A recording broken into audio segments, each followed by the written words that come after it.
Umr mana shunday bir tez o'tar ekan azizlar. İnson ba'zan o'tayotgan umrini sarf hisobini mana shunday Ramazon oyi kelganda bilib qolar ekan. O'tgan sanada Ramazon kelganida bu yil yana bir pasda Ramazon kelib qoldi deb hamma hayron bo'lib qoladi. Bunday holatlarni ko'rganimizda sarf hisob qilamiz. Sarf hisob degani men bir yil o'tibdi, o'tgan Ramazondan bu Ramazongacha nima ishlar qildim, nima ezguliklar qildim, qanday savoblar qildim. Endi buni bu yog'iga har bir kunimni g'animat bilib boraman degan niyatda turmoqliklari kerak. O'tgan sanada iftorlikda, saharlikda onasi bilan birga iftorlik, saharlik qilgan azizlarimiz bu yil Ramazonda topolmay qolyapti. O'tgan yili otasi bilan birga xatmda turgan yigit bu safar otasini topolmay qolyapti. Shunday ekan Ramazon oyida g'animat bilib ota-onani xizmatini ham qilib olish, ularni duolarini olishlik bilan birga har bir soatimizni, har bir daqiqamizni g'animat bilmoqligimiz kerak. Ramazon oyi ulug' bir oy azizlar. Bu oy Qur'oni Karim nozil bo'lgan oy. Bu oy Allohning rahmati yog'ilib turadigan oy.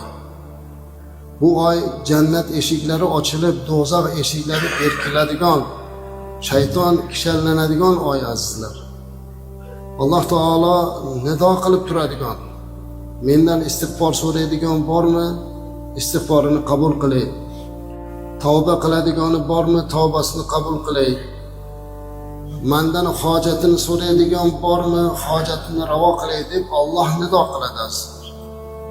Shuning uchun bu oylarda har birini duo bilan, tasbih bilan, yaxshilik bilan, Alloh taologa iltijo bilan o'tkazmoqlik lozim bo'ladi. Ramazon oyi o'zi bir alohida bir fazilat. Ramazonda ro'za tutishlik bu alohida bir ibodat azizlar. Biz Ramazon deganda ro'zani tushunamizda. Ramazon o'zi alohida bir fazilat. Bu oy azizlar, bu oyda Alloh taolo shuncha o'zini rahmatini yog'dirib, mag'firatini yog'dirib, farishtalarni bizga hozir aylab turadigan bir oy. Bu oyda ro'za tutishlikni esa Alloh taolo o'zi ixtiyor qildi. Chunki 12 oydan faqat Ramazon oyinigina Alloh taolo ro'za tutishlik oyiga munosib topdi. Bu haqida Alloh bizlarga ayni mana shu Ramazon oyida ro'za tutishlikni izhor qilishlik oyatidan oldin umumiy ro'za tutishlikka buyurgan oyati bor. Alloh aytadiki: "Estaizu billah, ya ayyuhallazina amanu kutiba alaykumus-siyam kama kutiba alallazina min qablikum la'allakum tattaqun" deydi Alloh taolo. Ey iymon keltirganlar deyapti Alloh taolo. Ya'ni ahli iymon, ahli mo'minlarni nido qilib chaqiryapti. Sizlardan avvalgilarga buyurilgani kabi sizlarga ham ro'za tutishlik buyurildi. Demak, ro'za bizdan avvalgi ummatga ham buyurilgan ekan. Va shuni barobarida Alloh bir haqiqatni bizga o'rgatdi azizlar oyatda. Nima uchun ro'za tutamiz? Mana shu savolga ham javobini bilib olishimiz kerak. Nima uchun? Bir oz vazmin bo'lib qoluvdik, ro'za tutsak, endi bir o'zimizga kelib ixcham bo'lib qolamiz, kasalidan sog'lom bo'lib qolamiz yoki yana ba'zi bir masalalarni qilib o'zimizni oldimizga maqsad qo'yishimiz bor. Ko'pchilikdan so'rasangiz, ro'za deydi, manfaati bor. Ro'zani sihat salomatlikka yaxshiligi bor. Bu alohida bir fazilatlar. Lekin Alloh bizga hozirgi oyatda ro'za tutishlikdan ko'zlangan asosiy maqsadni aytdi. Sizlarga ro'za tutishlik buyurildi.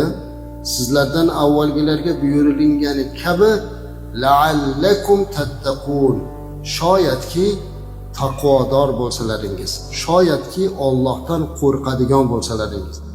Demak, ro'za insonda taqvosini ziyoda qilish kerak. Ro'za tutsak-ku taqvoyimizda o'zgarish bo'lmayapti. Hech narsa yo'q. Bir xil yuribmiz. yana g'iybatni davom ettiryapmiz, yana bekorchi ishlarni davom ettiryapmiz, lekin o'zimizcha ro'za tutyapmiz. Ro'zadan ko'zlagan maqsadni hosil qilmayotgan bo'lamiz. Har kuni iftorlik mahalda bir kun ro'zani ado qilgan odam o'ziga o'zi savol berish kerak: men taqvoyimda nima o'zgardi? Mani xulqimda, mani odobimda nima o'zgarish bo'ldi? Agar o'zgarish ijobiy tomonga ketayotgan bo'lsa, alhamdulillah, ro'zadan ko'zlangan maqsadni hosil qilyapti. Qancha odamlar borki, Ramazon oyida faqat och qoladi degan so'zlar keladi kitobda. Qancha odamlar borki, Ramazonda faqat och qoladi. Ramazonda savobidan bebahra bo'lib qoladi. Chunki o'sha Ramazonda odobini bilmaydi. Shuning uchun ham Ramazon oyida ro'za tutarkanmiz, ko'zlagan eng katta maqsadimiz taqvo bo'lsin. Taqvo nima edi? Taqvo Allohdan qo'rqish azizlar. Ana o'sha ziyoda bo'lsagina ro'zadan ko'zlangan maqsadni hosil qilgan bo'lamiz.